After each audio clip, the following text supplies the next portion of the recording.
Hey y'all, this is episode 1 of the F&B Q&A. So that's not an actual official name since we haven't actually thought about an official name just yet. So maybe you guys could help us out, but this is a Q&A session here with Michael from Fire and Brilliance, and I'm sure you guys have, if you've been following us on Instagram, especially Instagram, I'm sure you know who this lovely lady is. Please introduce yourself. She's beauty, she's grace, her hand, her face. It's Sid from Fire and Brilliance. That took me like 20 long minutes to come up with. Awesome. Right. So yeah, all the sassy stuff that you see on Instagram and all the posts and the commentaries, that all comes out of this young lady sitting next to me right here. Her name is Sid, and she's obviously from Fire and Brilliance. Okay, so with that being said, Sid, why won't you start going over a few things, and maybe first of all, before I'm going into it, let's talk about what this whole episode or this playlist that we're doing and this podcast that we're doing is all about.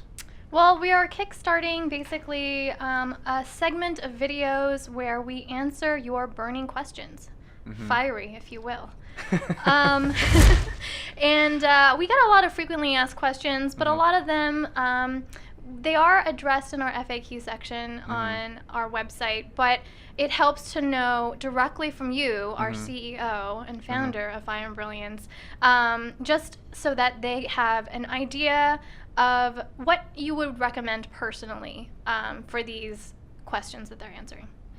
Okay, so yeah, a lot of times we do get a lot of questions, or many questions, from many people all over the world. I try to stay as unbiased as possible, right. And I say the same thing for the rest of our team. We try to keep it unbiased because the whole point of what we do here is we're trying to provide options. There's so many options in the market, in anything that you buy, but obviously we focus on jewelry, so we try to stay unbiased, whether it's lab or not, whether it's natural or not, whether it's ruby or a moissanite. It doesn't matter. It's about what you like. Beauty is truly in the eye of the beholder, right? That's what I feel inside at all times, and I try to just provide as much information as possible, especially through the YouTube Geminar, and I know you as well, Sid, on IG, you try to keep it unbiased, and so that people can just decide on what they like. At the end of the day, they're the person who's wearing it, right? So who am I or anybody else should impose their own beliefs or opinions on what they should or should not buy. So, or should or should not wear, right? Or decide to invest or purchase an item, especially when it comes to jewelry, which is very high priced. So, but for this specific Q&A, there will be a lot of subjective opinions, and we will maybe not necessarily not be unbiased, but we will have more of an opinion based on experience, just based on what we see that comes in and out every day, since we do sell quite a bit of jewelry here, and we see a lot of things that come in and out, from gemstones to rings to metal types and those type of things. So, instead of coming from such an objective standpoint this time around, I definitely think this Q&A will maybe provide our followers and fans and the people that are just watching in general more of an opinion-based type of program here. Yeah. What do you think? I 200% agree. 200, okay. Yes, 200. I believe that we've been very factual about the things that we've been delivering so far, and it's just because that's who we are. We want to give you as much value out of this as much as possible. And, if you don't end up choosing us, that's fine. What you get out of it is information that'll help you in the long run, and you can make the choice for you. We happen to offer also jewelry that's very beautiful, but you don't have to choose us. It's just that we give you the information. You can do with it what you will. Right. So let's get started with rolling this out. Sure. Okay. So recently, we have just reached 15K. Woohoo! I know, and it's almost 15.2K. 15.2? Yeah, now that's on IG, right? Yeah, that's on IG, exactly. That is where most of our followers are currently. We are almost at 10K on Facebook. Awesome. Yeah. Awesome. So we are growing still, and it's all been organic and It's been a long ride. And let me tell you something, right? And this is something that I personally have been thinking about, and I probably haven't had an opportunity to really, tell you or talk to you about it. Sure. First and foremost, I'm very proud of what you've done, and everyone else that has done to really help us out to reach 15,000, right? 15,000 IG followers. To us, it's a lot. I know to a lot of people that's been on IG, I mean, it may not be as much because there are jewelry companies out there that have a couple 100,000. There are influencers out there that have a couple of million followers. But to me personally, 15,000 counts a lot, right? And the reason why I say that's because at the end of the day, it's not about how many you have, but it's about the quality of the people that follow you. So I feel like the people that follow us truly want to follow us. They truly engage in our content, and they truly care about our progression. And I honestly feel that way. So thank you. And because they're a true core, right? As opposed to and this is not to basically put down anybody else that have a couple of million followers. I mean, that's No, of awesome, course not. right? Yeah. That's totally awesome. If we could get a couple of million followers, that would be ridiculous, right? This Future, right? Throw it out into the future. That's what we're doing. So I just want to take this moment and appreciate everyone that has followed us, not only on YouTube, IG, Snapchat, Twitter, from the first person to the 15,000th person, and to many more in the future, because everyone actually matters, and I feel very proud of that, of what we've done, what you've done, and so on. So. Yeah, I think we've definitely come a long ways. It was just you, me, and Linda in one tiny office, and it's been around 3.5 years now, and we've grown so much. Yeah. We still have a very small team, but we kick butt. Yeah. We are kicking butt all day, every day, and we thank you guys Multiple for always hats. supporting us. In fact, a lot of our followers that have already bought from us still follow us and continue to, like and comment and all of that stuff. And I see them and I recognize them, and I'm just like, you've been there from the start. Hey, Yeah. Yeah, seriously. So yeah, thank you so much. Okay, so. With that being said, I want to give a big shout out to Tony Ann _ for helping us reach to 15K. She is the official 15,000th follower on Instagram. So thank you out there. That totally shocked me, because I just found out about that about 10 minutes ago when you had told me. So how did you know who was the 15,000th? But she actually reached out to you. So thank you, Tony. Of course, and she deserves the recognition. Yeah. Okay, so we're going to answer some questions here. And one person that has actually asked a lot of good questions the last time we did a Q&A where it was live on IG, of Good Courage. Okay.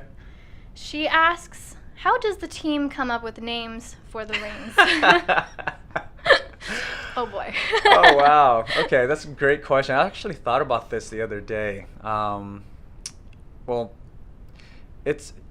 I'm very, very, very big in encouraging my team to be as creative as possible. I am very big on ideas. I'll never shoot down an idea. Obviously, we can't adopt every single idea, but I'm very big on encouraging my team to do that. So I would say that the majority of all of the names that are on Fire Brilliance are made by one of our teammates, you including, obviously, Sid. So for a lot of you that may not know, prior to Sid working on social media, she was a designer here as well that designed some of our jewelry. So many of the rings that are online was named by Sid. Okay, so if you see an item that's CD, fun fact, that's kind of a telltale sign that was designed by Sid. And many of the other names, obviously were designed or created by our other designer. And for the sake of privacy, I just won't say who. She likes to keep things private. And then we have a few other guys that work on our website here.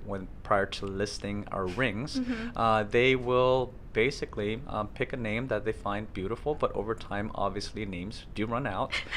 So basically, here's a fun fact: we're going down a list of baby names and women's names and random names and fun names that sometimes, many times, we will find inspirations. For example, we sold a ring the other day, and I didn't even know that Until this it's ring, sold. Yeah. that this is the name of one of our rings, and the name of the ring is called Mate for Life. Okay, and the Hey. ring is beautiful, and the name to me, honestly, is beautiful. So it's Mate for Life. So yeah, so that's Fitting. Yeah, Yeah. I would say a lot of the names that we come up with, we start off by, being inspired by the elements of the design, like the filigree, what it reminds us of. Is this a peacock ring? What is this? Like, Mardi Gras, But from there, we start running out of ideas, so we go down a list of baby names that are like from other countries and from other origins. So it's always fun to play with. Obviously, we have a very eclectic collection because they're coming from random people in the office, and so that's where the fun comes out of. So that's that question. Well, I'll say this. It's really fun because at the end of the day, it's to answer her question. There's really no sequential order or any kind of organized method, or it's kind of how we do things around here, to tell you the truth. I mean, we're organized when it comes to people's orders, for sure, right? When they come in, we take it very seriously. We make sure the jewelry is of high quality and those type of things, and it's shipped out accordingly and on time. Yes, but in terms of the creative side of things, I think we don't there aren't really any set rules. Right. So even in the name convention of our rings, it's been a really fun process. And yeah. Definitely. Like, when you identify as an artist, you kind of accept that the process is the beauty of it all.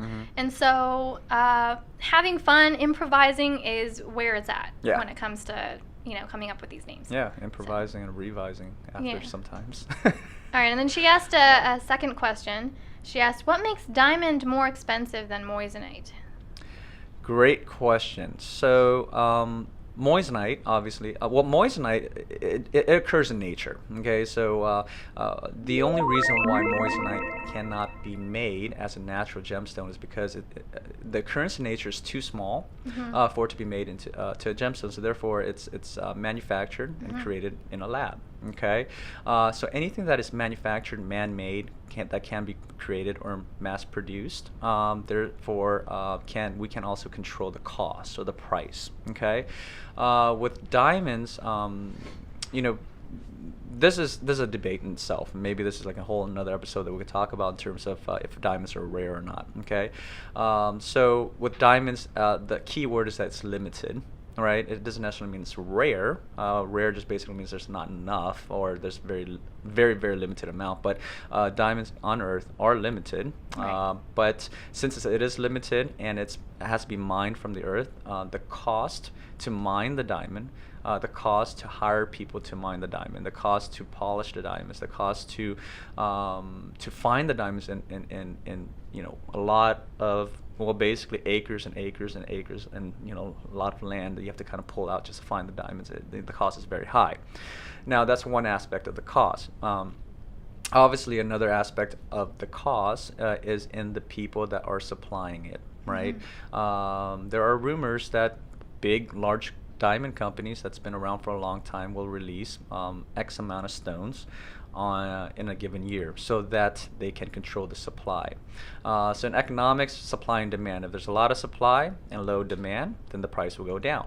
If there's low supply and high demand, the price will go up. So if you can control the supply and limit the supply and keep the prices high, then that may be another reason why the prices are high. So therefore, those are just two reasons I gave you so far in terms of a limited supply in Earth, and what people can control, how much are they pushing out, and how many diamonds are they releasing to the market.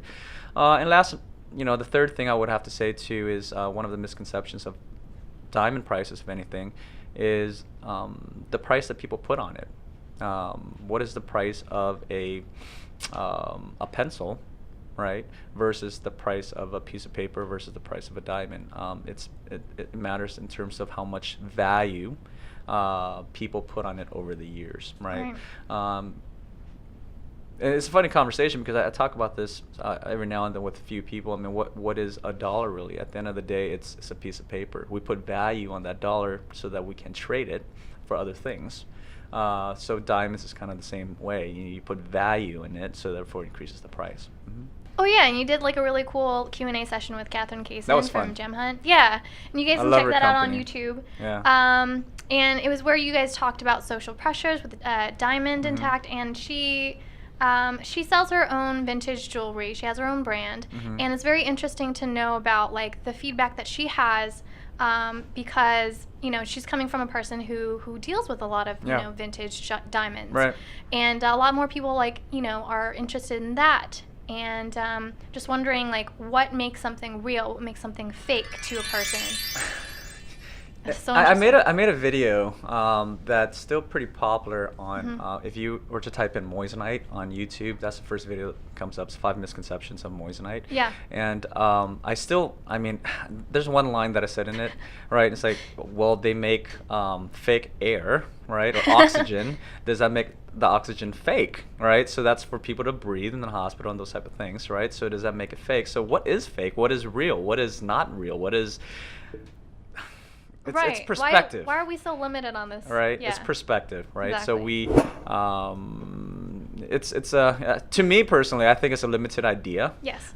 So you definitely need to Open up your mind. yeah. Well, not you, but just in general for people to. So the way I see moissanite versus diamonds, like I don't see it as okay, one is real or one is fake. Yeah. I just see it as okay, well, these are the options. What do you like, right? Mhm. So. Yeah. What's beautiful? Right. All right, let's move on. Mhm. All right, we have Taylor Lindner.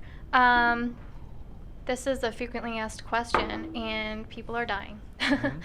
Do you guys have a showroom or have plans to have one? It would be very popular and a happening place. It would be very happening. Great question. So that sounded like Tony the Tiger. Great. Yeah. You do have very parallel personalities, I will say. Michael is very encouraging to all of us. He is all our fathers. Go get him. No. What were you saying again? Sorry. Do we have a showroom or do we have Showroom. any plans Okay, to have one? got it. Great question. So the showroom, we actually initially, when I first started having my own space in terms of a Yes. commercial space for our business, we did have a showroom. What I've found over the years is that as our company evolved, it's been much more fitting to keep Fire and Brilliance as a online company only. In terms of not only our personal growth as a company, but it also has allowed us to help people worldwide as opposed to keeping it just local, right? So in order for us to kind of expand what we do here, my strategy is I want to make sure that we focus our resources on expanding to the world as opposed to just a local community. So yes, it's unfortunate that we have to close our doors to the local community that wants to walk in. Not necessarily, I mean, they can still reach out to us via phone, via chat, via email, social media, what have you, right? But to walk in, there are certain security measures that we want to make sure that we keep here. Especially with what we do, that we are not just opening our doors to the public at the moment. So, do we plan on doing it in the future? I'll definitely never close the door on that idea. But This is where the dad jokes come in, guys. But I've thought about doing it again. It just really depends on how much we expand, right? Yeah. If our resources are going to allow us to do that, then of course, right? Right.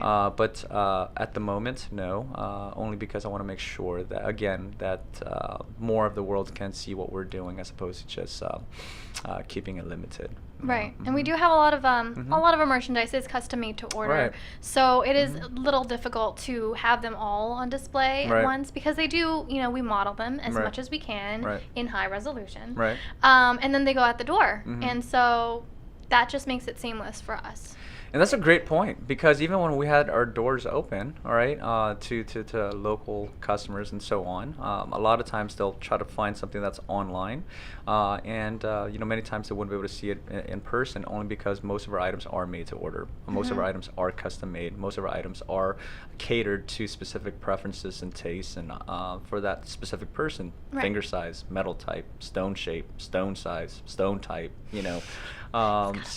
Yeah, so there are all different variations. So if a person is to go in and say they would like item, for example, XYZ, and they want it to see in palladium with a heart-shaped 10 millimeter Forever One, then that may potentially not happen because that variation, there's so many variations, right? So we wouldn't be able to stock all of the variations, right? So so I think the best option to do is to do it online, and which has definitely helped many people all over the world to really have a wider selection, and they really like us for it. That makes sense. Mm-hmm. Makes sense. Mm-hmm. All right. Bin Hua 14 asks, which cushion Moissanite brand is closest to diamond? And I will pair that with another question from Michaela Barber. Okay. I have a major question for someone who likes the diamond look but not the ethical ambiguity that comes with diamonds. Which cuts are the most diamondy? I just saw the custom equal-sided cushion you guys did, and I loved it. You're talking about the crushed ice. Yeah, the crushed ice Yeah. equal-sided one. Yeah. Mm-hmm. Okay. First crush. First crushed ice. Got it. So the first question: which cushion is most diamond-like? Right. Mm-hmm. Okay. I would have to say, first and foremost, all Moissanite are diamond alternatives. Okay. So regardless of which brand, which company that makes it, Correct. you know, where it came from, and those type of things, all Moissanite are typically used as a diamond alternative. Mm-hmm. Okay. Only because the optical properties look so much like a diamond. The hardness, durability, the way it's able to take heat when it's set on jewelry, all those type of things. That's And as close as it can be. Yeah, it's very durable. It's as close as it gets. Mm-hmm. With that being said, there are differences, especially if it comes to the round cut. But if they're asking specifically for cushion cuts, then I would say the Charles. If you are going for sparkle. Okay, if you're going for fire, I would say that Charles & Kovar has, based on my opinion and based on what I've seen and based on what I've seen go through the doors, that Charles & Kovar definitely cut their stones to maximize the sparkle. Okay, so I see a lot of fire, reds, blues, greens, and so on. Mm-hmm. Okay, now if you are looking for something that shines more like a diamond-like, where there's more brilliance or white light reflections and less fire. So just let me clarify. Fire is the reds, blues, greens, and those type of colors that you see coming out of the gemstone. If you see any white sparkles, just white light, that's called brilliance. Okay. Diamonds typically will have less fire and more brilliance. Okay, if it's cut a certain way. Now, if you're looking for that type of sparkle, then without being biased, I mean obviously our fab stones are a great selection. Okay, and many customers have been very happy with our selection. Okay, the Neo is also a great option as well. All right, and the Forever One is definitely very pretty as well. To me, it just has a little more fire. That's all.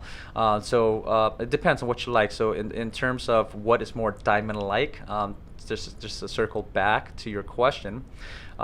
Diamonds have fire as well as brilliance. If you like fire, go with Charles & Kovar. If you like brilliance, then go with the Fab Stones. Okay. All right. Mm-hmm. And then the second one was addressing the equal-sided cushion. First crush. Yes, Okay. the first crush.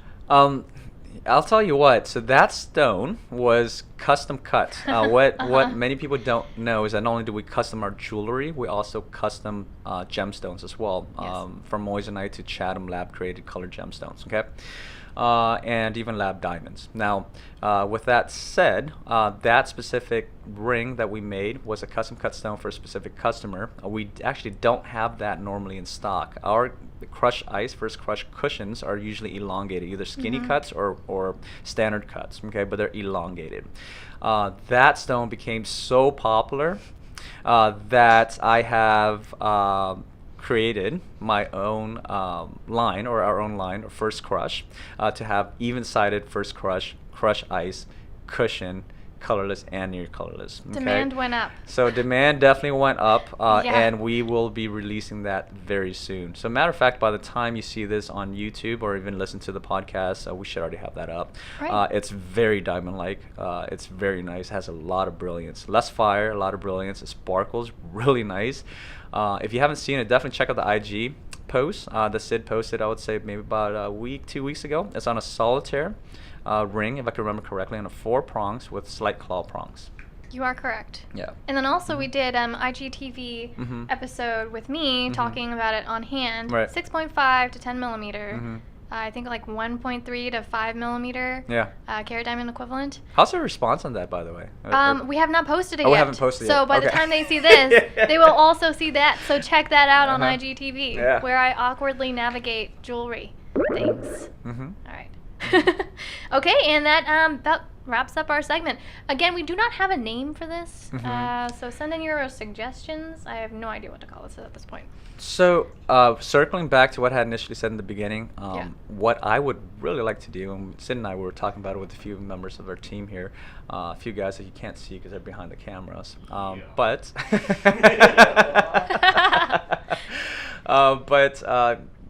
I really encourage my team here to be as creative as possible, and we're hoping that with our audience, if you guys can help us with the creative process and the Q&A as well, this live show, we don't know what to call it just yet. We haven't officially named it just yet. Even if we were to come out with a name, it may not be official by the time we release this video, so it may even be subject to change. So if you do want to influence our decision on what this name, the name of this playlist or podcast will be, definitely leave a comment below. Hit the like button, support us. What we're trying to do here is really spread the love, spread the message, drop the knowledge, drop the education. I personally, here's a personal story. When I went to GIA, my son was only almost a year old. There's only 2 schools in the United States, one in San Diego, or institutions for GIA anyway, one in San Diego and one in New York. Okay, we live here in the Bay Area. My family and we live in the Bay Area, so I had to sacrifice almost half a year to go study at GIA without seeing basically my firstborn before he even turned 1, and my wife a lot. So hopefully what I'm doing here, I can provide that knowledge to people that want to study, not only to people that want to buy jewelry, but for people that are interested in the industry, because it's a really fun industry to be in. Just not a lot of people know about it, or because a lot of people that go to school nowadays, I went to school, you study finance, you study math, you study, you want to be an engineer and so on, but the art of jewelry is a beautiful thing. I had to take a lot of sacrifice to actually leave my family to do that. So hopefully what we're doing here, we can provide people with that are not able to leave their homes to go to an institution like GIA, or do not have the opportunity to do that. Hopefully this can bring them that value, so that not only is from a subjective point of view like what we're doing here, but from an objective point of view, so that they can really understand facts, right? So with that being said, if you do find value of what we're doing here, and you've been following our content, the best thing that I honestly can say that would make me feel as if it's a huge compliment to what we're doing here is to subscribe, to follow us, to leave a comment, to hit the like button, to engage with us, because we're trying to do our best to also engage with you, because at the end of the day, that's what we're doing here. We're trying to really reach out and share the love, share the education, and really spread the knowledge that there are more options than just the traditional. There are moissanite, not just diamonds. There are rubies, not just sapphires. There are, there's the sun, not just the rain, right? So. Wow, that was very poetic. So, you have anything else to say, Sid, before we kind of end our first episode? This is so surreal. That's all I'm going to say. Cool. That's all. All right. All right, well, we'll see you guys next time. Cool. I'll see you again next time. Goodbye. Bye.